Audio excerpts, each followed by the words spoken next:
My name's Jim Livesey. I'm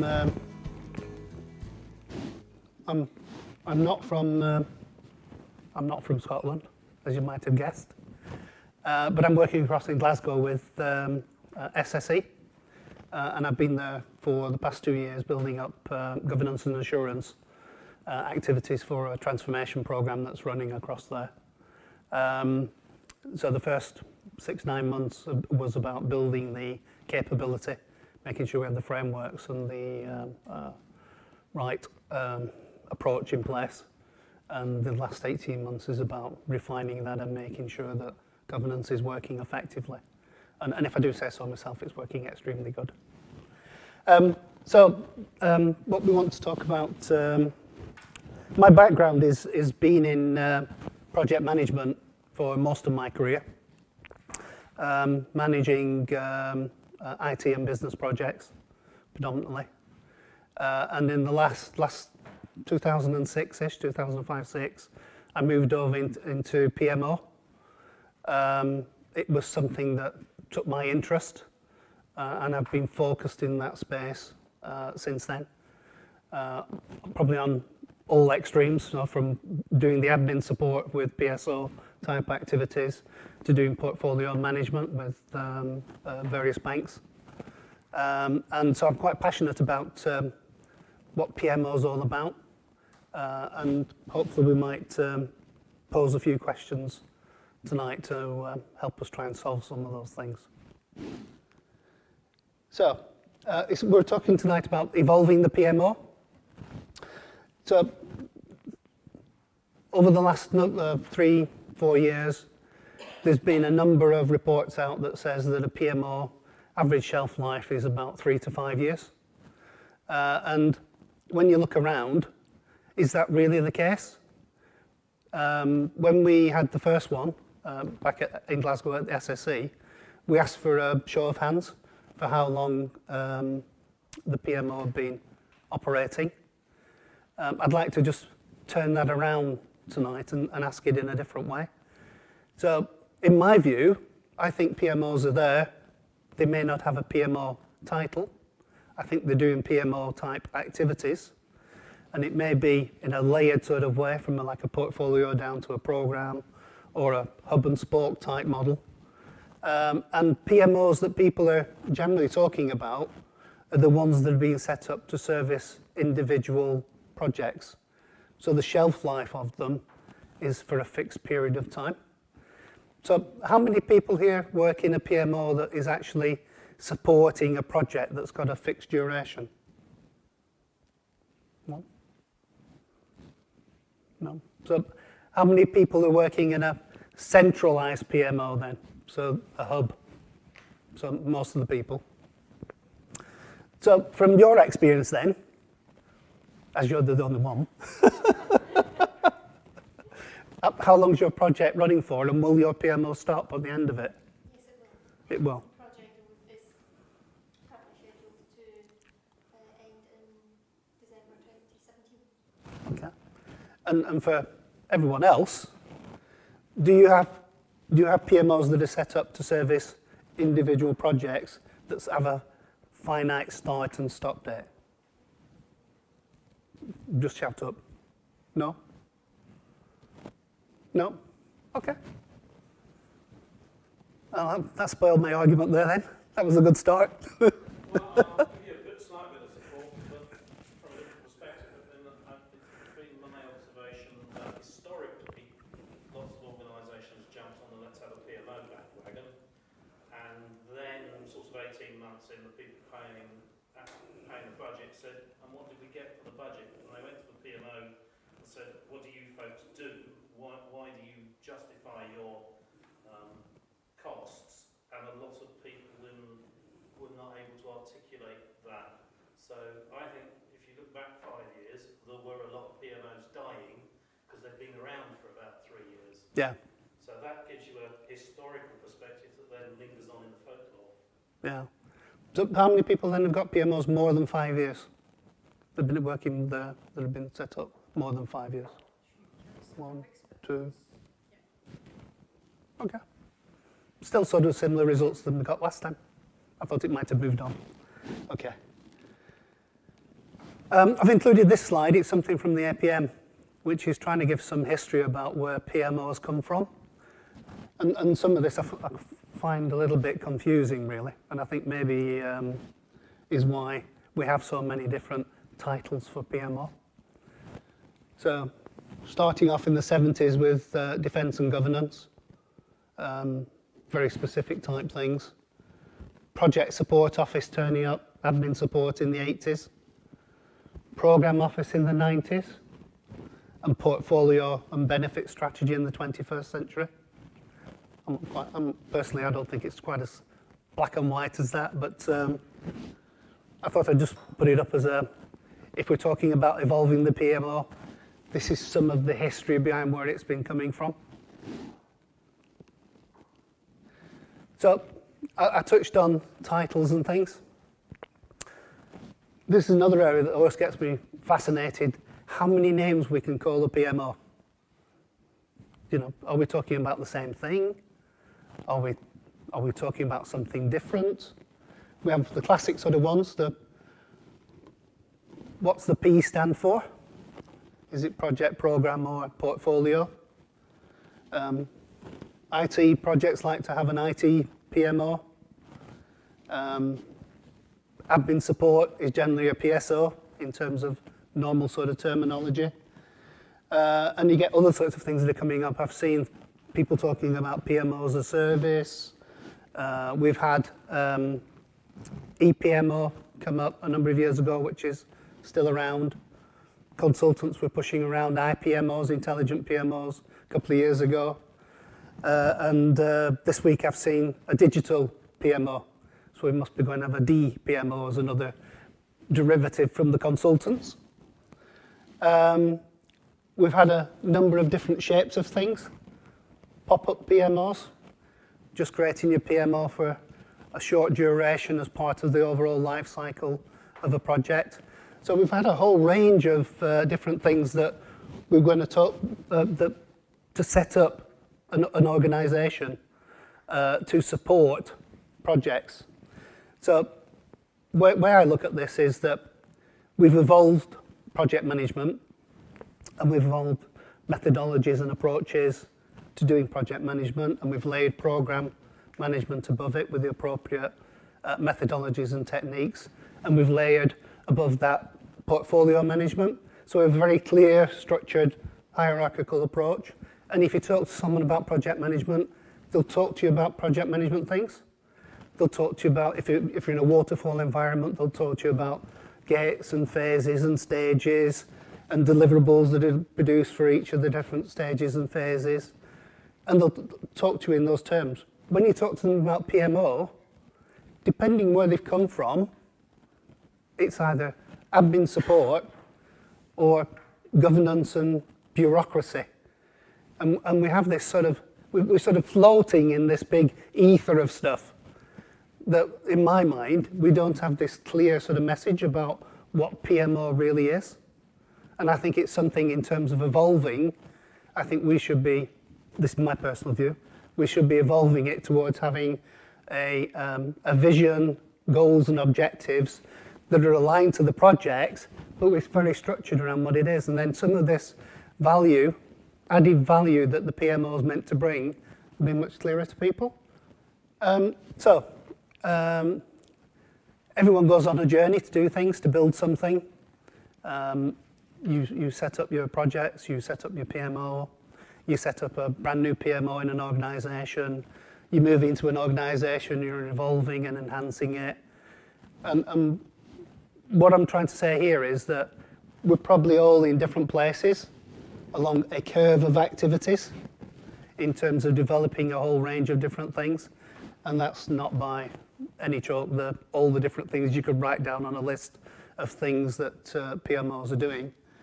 But if you're working in a PMO that's supporting a project, you're in some of these general areas at the bottom, which is providing support and functional activities to the project managers and to the project teams. And if you're in a more mature PMO, you're probably up at this topper end of the scale, which is looking at maturity models and benchmarking and a whole range of different things in that space. All of these are good standard topics for PMO development and activities. Some of the ones that I think are sort of like stepping points along is if you're starting at the bottom down here with your basic PMO support to a project, and if you've got a hierarchical arrangement with hub and spoke and central reporting, you've got people in the organisation that are doing this higher level activity in terms of evolving and maturing your PMO activity, whilst you've got people at the bottom building and setting up and establishing within frameworks and governance guidelines their own PMO. So you have an organisation, you've got a whole set of activities that are happening that are quite sort of different but connected. Does that make sense? Yeah. One of the key things I think to think about is if you want to evolve, you need to know where you want to get to. And you need to understand some steps along the way to actually take you on that journey to get to where you want to get. So some organisations will be interested in maturity and want to understand how they stand and sit against other organisations and what best practice is and how they can understand that. Other organisations might be more than happy just to have a chaotic PMO organisation that is purely just supporting as an admin function the projects that they've got running. So if one model at the moment doesn't work for everyone, and I'm personally sat on the fence at the moment about where we need to go. Do we need to head to one side which is more generic looking and more structured? Or do we need to go down the other side which is more dynamic, flexible, able to change and adapt to things? You know, so I'm sat in the middle at the moment. I've not got a clear view in my mind about, from an evolving point of view, where this is all going to go. So I put this one up, just a few thoughts around what's influencing us to look for change and to evolve, and all of which is applicable to any organisation, not just PMO. What's happening within the organisation in terms of changes. We've got a new boss, new vision, we want to go in a different direction. Saving money. I just think it's so typical to see a picture like that that says saving money in it. Where is the bit that says making revenue, driving benefit? Well, that's an interesting point, isn't it? Because how many organisations actually say they're driving revenue rather than I'm saving money off the bottom line? It's, in my experience, the ones that I've certainly worked in the last few years, it's all been this. More for less, you know, doing it better, all the terminology you can think of that's been around for the last 5 years. That's been the driver for most things. We put all these other things up because we need to have a paper that says, you know, we need to put this into a context so the organisation will be happy with it. But all of these things have some sort of input on the organisation, and they have some sort of driver in terms of change on the PMO and how people want the PMO to react. Do we want more governance? Do we want more support? All those types of things, you know. And it's the how do we adapt and evolve. This one I just wanted to put up to us. We talked about evolving. You can evolve in a whole range of different ways. So you could deepen your processes, deepen your governance, improve your overall capabilities. If you haven't got project program and portfolio, you can go down that sort of route. You can look at your competencies. You can add more roles and responsibilities into your organisation that's working on your products. You can create a framework and a life cycle. And you can go down the route of looking at maturity levels and having a consultancy come in and measure where you are and give you some guidance on how to make the next steps to go forward. Key thing is, you need to be clear about what you want to do for your next steps in all of this. And if you do go down a maturity route, you need to be clear what you're trying to achieve from that. And just to show, I do speak to some consultants, and this one's off the internet. Gartner did this not long ago. These are the 7 best practices for an effective PMO. None of them really tell you an awful lot, but they've got some good points. The ones that I think you should think about as well, that I added in at the bottom, is continue to improve your fundamentals. So make sure you're delivering projects as you go along. Try and partner with the people that you're working with the business and all the different areas, and driving success. So be positive about things. You need to try and keep an independent view, in my view. And I say that seriously, because if you don't, you'll get easily sucked into a whole range of different things that if you're trying to help to move stuff along, you need to keep some sort of objectivity around it.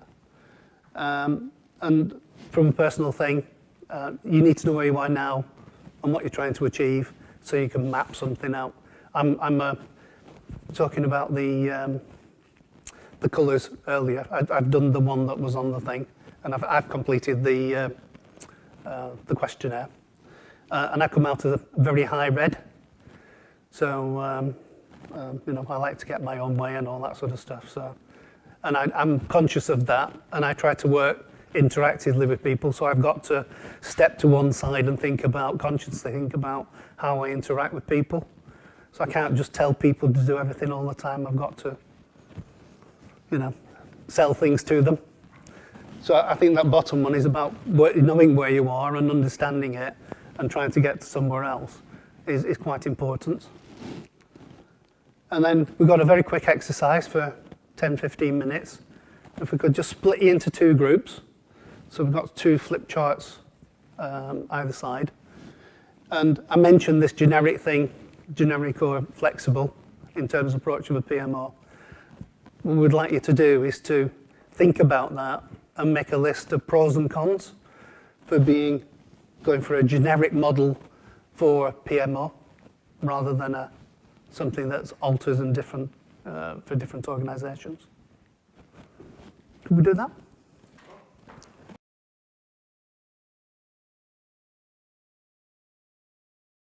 So my name is Candice Warnock. I work in the Scottish Government, and I work in the Scottish Hub for the Gateway Reviews.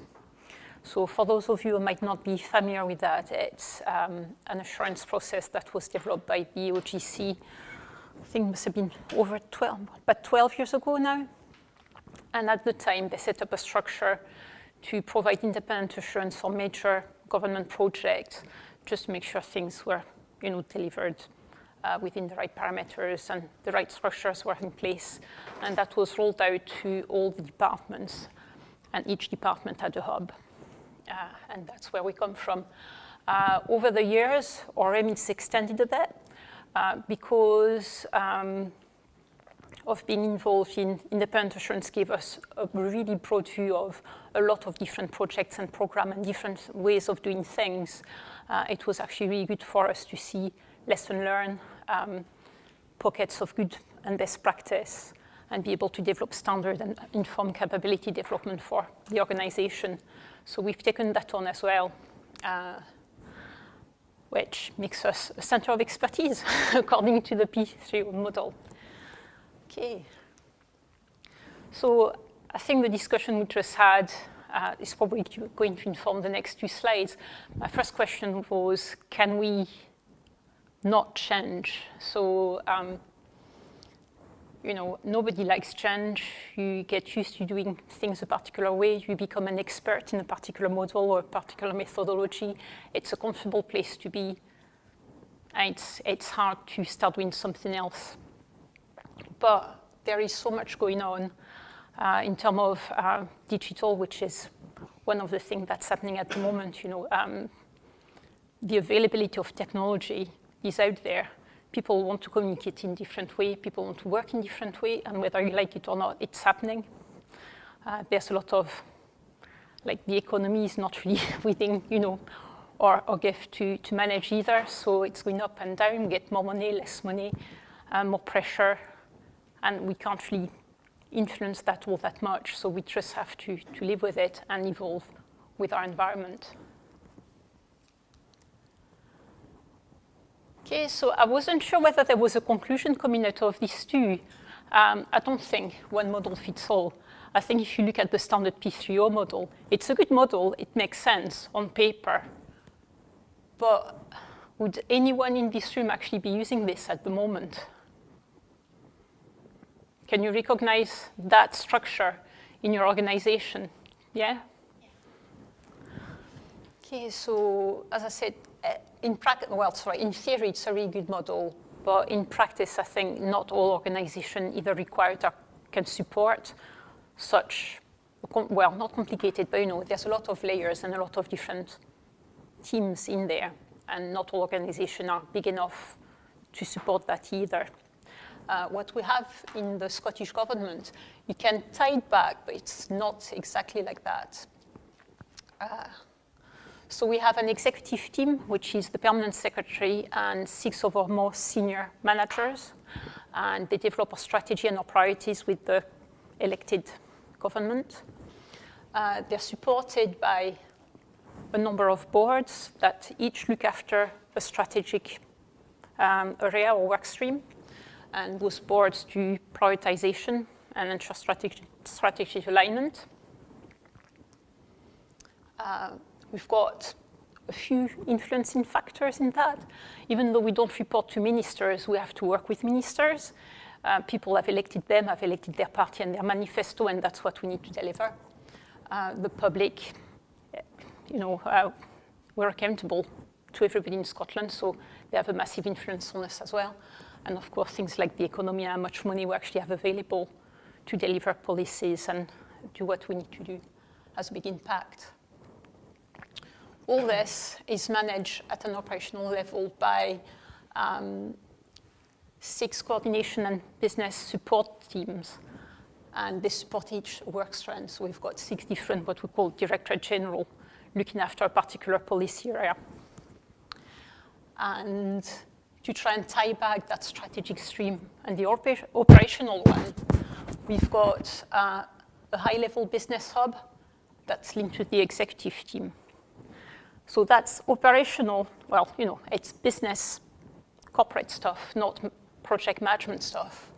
But that's really your portfolio management, and that would be your hubs. So they do the strategic alignment and prioritization. They do evolve budget management and picking out projects and organizing teams.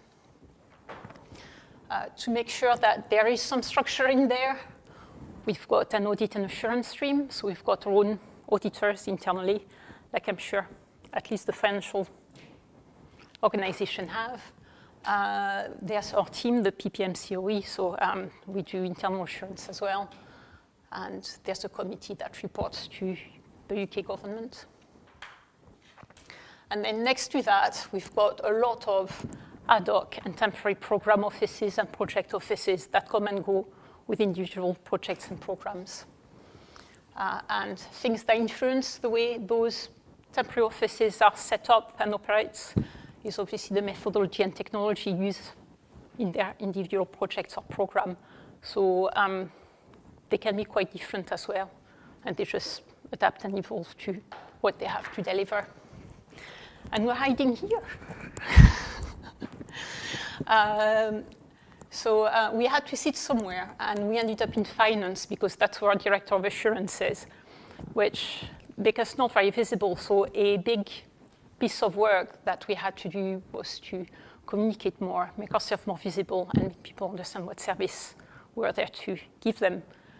And that, I think, a big thing for a PMO is to publicize what you can do for other people and demonstrate value. And that's something that we've worked really hard on. So we do have, those permanent kind of portfolio hub, permanent program hub, and then all the temporary things. and the center of expertise. So it kind of follows the P3O model, but not. And the way that works for us is there is a strong link between strategy and operations and project delivery. And obviously the risk is that that link is going to break at one point and you're going to get that discontinue. Another disadvantage is that those people don't really see themselves as PPM practitioners. It's really hard to get them to use our terminology and our structures. And it's been a big education drive to try and connect to them and say, well, you know, project delivery, program delivery, it's all delivery, you're doing delivery. We need to kind of have a look at a structural approach, a shared terminology, so we can talk to each other and manage value together. So the other PMO, so the non-permanent one, and actually it would work for a permanent one as well, what we'd usually, if we're asked, tell people to think about is for different factors. The first one is what kind of environment do you work in? And it's not just your personal analysis. It's thinking about stability, so the level of certainty or uncertainty that's in your context. So for instance, for government, you know, a year, 6 months before the election, anything goes. You don't know where your budget's going to come in the next year. You don't know what which party is going to be elected and what the priorities are going to be. So we are kind of somewhere around here. And then you've got your relationship with your stakeholders or internal politics, and that be either a consensus, does everybody agree about what you're doing, how you're doing it? Or do you have to manage those relationships very carefully because there's a lot of disagreement? And that's really going to influence the type of organization that you operate in. So if you know exactly what's going on, what's going to happen in the next 10 years, and everybody agrees on it, you're more in a classic PPM environment. You can have really defined structures, defined process, and do what you've been doing over and over again. Nothing's changing. If anything goes, so, you know, 24th of June, was it? When was Brexit? I was on holiday. I came back and said, what have you guys been doing?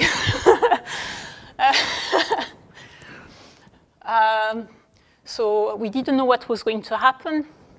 Our first minister was like, no, it's okay, Scotland stays in Europe. And everyone was like, you sure about that? Nobody could agree with anything. A lot of conflicting information going around. So we're up there. The space we usually operate in is over here in the middle. So we've got a wide range of stakeholders. So we can't agree on everything. So there's a lot of negotiation and influencing going on. Certainty, uncertainty kind of depends where we are on the election cycle. So it varies as well. Okay. The next factor would be the maturity of the PMO you're trying to set up. And I wouldn't say that, you know, everybody wants to be a stage 5 because there's a role for each and every one of those PMOs. So if you're running a project, but it's a big project and you need someone to do a bit of coordination, or you've got, I don't know, you're doing something quite new, you need someone who's got a bit more experience, you bring someone in. You don't need a center of expertise, you need a project office that's going to provide a bit of structure and support and follow-up. If you're a big organization like we are, you will need a center of expertise to watch after the direction that program and project approach are taking, provide standards, provide assurance, structure, and so on. And all the steps in between could happen as well. Okay, the next thing to consider is what functions your PMO needs to deliver. And Simon, you did say something about that when we had the chat about, you know, not all the PMOs are going to deliver the same kind of functions and services. And it could be one or two or all of those. And you just have to decide, you know, are you working to the project? Are you working to the board? Are you looking after the governance? Are you just making sure that the highlight reports are finding their way to, you know, the PM and then the board? And then the last one is any big external factors that may have an impact. So for us, it's stuff like legislation, or it could be things like digital, which has a big impact on us as well. We've got an army of people working on digital at the moment, trying to roll out digital government, working with local authorities to improve digital services to the population. And all that in turn affects the way we work because everybody's buying into it. You know, people don't want to have to travel from Aberdeen for a meeting if they can use VC or just email you, and they don't want to have to, I don't know, print up something if they can read it on their phone. So it has to be in that format and so on. So digital, a lot of new ways of delivering service and interacting with people. It has huge potential as well. So it's new way of collaborating. There's a lot of online communities of practice now. A group like this one, you know, a lot of people. Jim and Simon had not met until today, but they've known each other from a while back through a digital context. So we can take advantage of that. Learning as well. E-learning is quite big now. You can, you know, you don't have to find time to go somewhere and have classroom training. You can just do it online in your own time. You can pick from different courses available without being constrained by your location and availability where you are. And from a more practical point of view, it's a new way of capturing, storing, and presenting information as well. People want to see different things. Your board wants to see nice graphics, not just, you know, lines of text or figures. If you can animate it, it's even better. So just use what's out there. And once you've considered all that, you should be able to have a good picture of the kind of group that you need to and want to set up, and that fits the context you're operating in.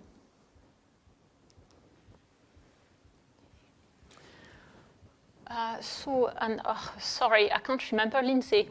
Was that in March? That was early-ish in the year, wasn't it? Yeah, it's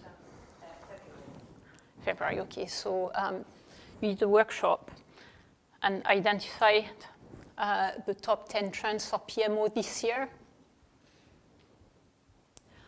And there was a lot of around methodology, actually. So you had a get to grip with program management, methodology makeover. There was one about portfolio management somewhere as well, which I've lost. And I was wondering if, following the discussions you've already had tonight, there was anything you think should be added to that.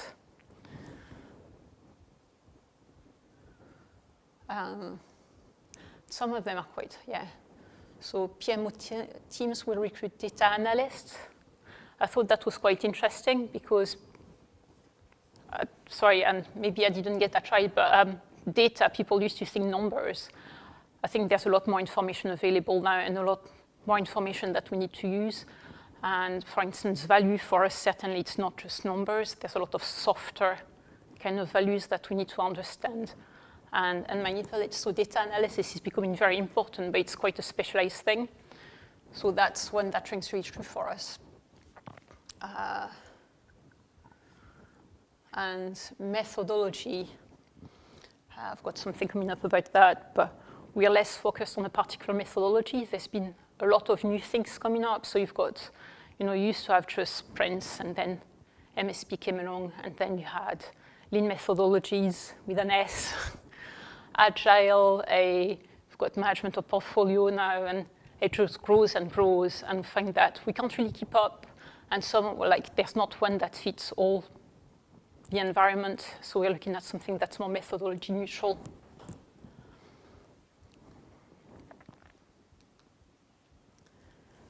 Okay. And same again, I think the more traditional definitions of project and program practitioners need to change to follow that evolution. And that's the last exercise we're doing, so we won't do too much about that. But just a few ideas would be, in the future, the kind of people we need to be, and again, you can't be everything, so you probably have one person that's more akin to the way you work. But we're going to need pioneers, and that's people who actually take the time to go out there and find out what are the emerging trends, what's happening in other places, and what's relevant to the organization that's worth actually bringing to the attention of their colleagues. We need translators, so people who can actually take those new trends and methodology and say, okay, so how does that work for us? And kind of explain it to other people in a language so they can grasp or fit it in the organization. I think we're going to need people as well that are really tech savvy, so can use the new digital technologies. And we've got a program in SG at the moment. We have modern apprentices. So, we fresh people from school, and they come to us for work experience. And we feel all patronizing. It's like, we're going to teach you working ethics and how to hold a job. And we find out that actually they had so much to teach us. So we've been pairing them up with our senior managers to teach them how to create a Twitter account and write tweets, and how to use Facebook, and how to use LinkedIn as well, and how to use all those virtual communities and use digital social media and so on. Okay, we're going to need thinkers as well. An awful lot of data coming our way, an awful lot of information, new things happening, what works, what doesn't work, do all that analysis and be able to understand what's happening and translate it in reports and a way that you can share that knowledge with other people. Socializer as well. Socializing the PMO has been something that's come up quite a few times this year already.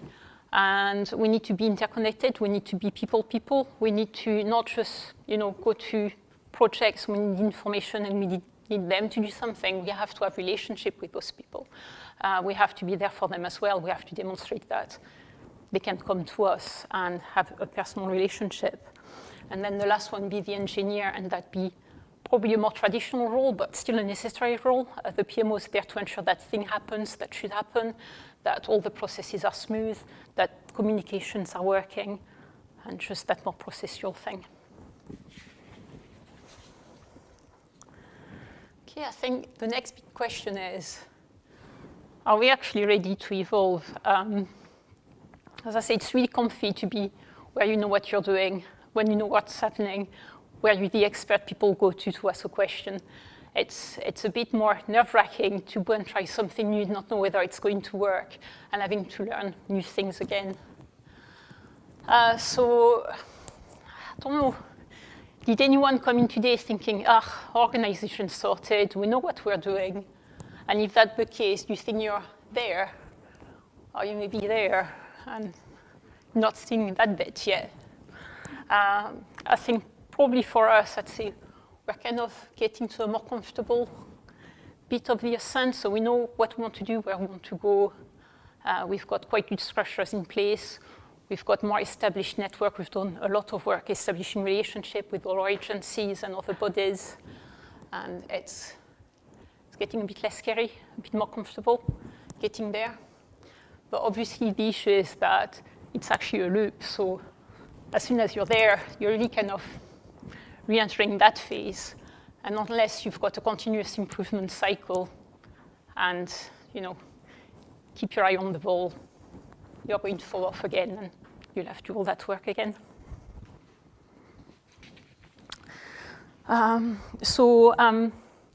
The broad principle that we were adopting in our approach as a center of expertise at the moment is to be methodology neutral. It's quite important for us. We've got 10 principles, which are really the 10 things we want people to think about when they do project and program. Sorry. It's not based on a particular approach. It's just 10 areas like risk, governance, benefits, and so on. Really broad stuff that everybody should think about and make sure they have the right process and structures in place to be able to manage properly. Don't think that one size fits all is actually working. I think you can have a straw man and give people ideas of things that they can think about and consider, but then you need people who are comfortable enough in their knowledge of their organization, the context they're working, and PPM in general to tailor that and make it fit for purpose. There was a bit in your slide about, are we generalist, are we specialist, which one we want to be. I'm not sure we can be specialist all that much, not with the rate of change that we're going through, because by the time you do become a specialist and you do something inside out, it's moved on, it's gone, and there's something else to learn. I think what we are probably more likely to become in the future is a good generalist, so a really good base, and then have a lot of connection to people who have a bit of extra knowledge, about specific areas at the time, and just pull that knowledge in and use that, which is the last bit of our approach that I think is really important, and that's been connected, and a lot of collaboration, co-production, and talking to each other. Okay. So around that, we're a tiny team. The UK government have 100 and odd people working as a center of expertise and developing standards and do independent assurance. There are 6 of us, 3 people do independent assurance, 3 of us do capability development. So we have to really utilize our contacts. I'm organizing 5 conferences a year, loads of lunchtime seminars and ad hoc sessions with different areas of the organization, and my budget is that. So I have to be really nice people and ask a lot of favor of a lot of different people to find speakers all the time and organize all that. And yeah, it's just about using what you have in your organization, like we do with our Modern Apprentice. You know, we're not paying for loads of training for senior managers to learn to use social media. We just identified that pocket of expertise, if you want to call it that, and make the most of it. Communities of practice, really important for that connectivity. Find out who knows what you need to know. If you're stuck on something, someone else might have had that problem before and find a solution for it. Might be a solution that's applicable to you, use it. If you're developing a standard, someone else might have done work on it, and it might not be perfect, but at least most of the work's done for you, and you don't have to waste time reworking it from scratch. Just talk to people, find out what's out there, utilize what you can. And that's it. So another group exercise to keep you awake.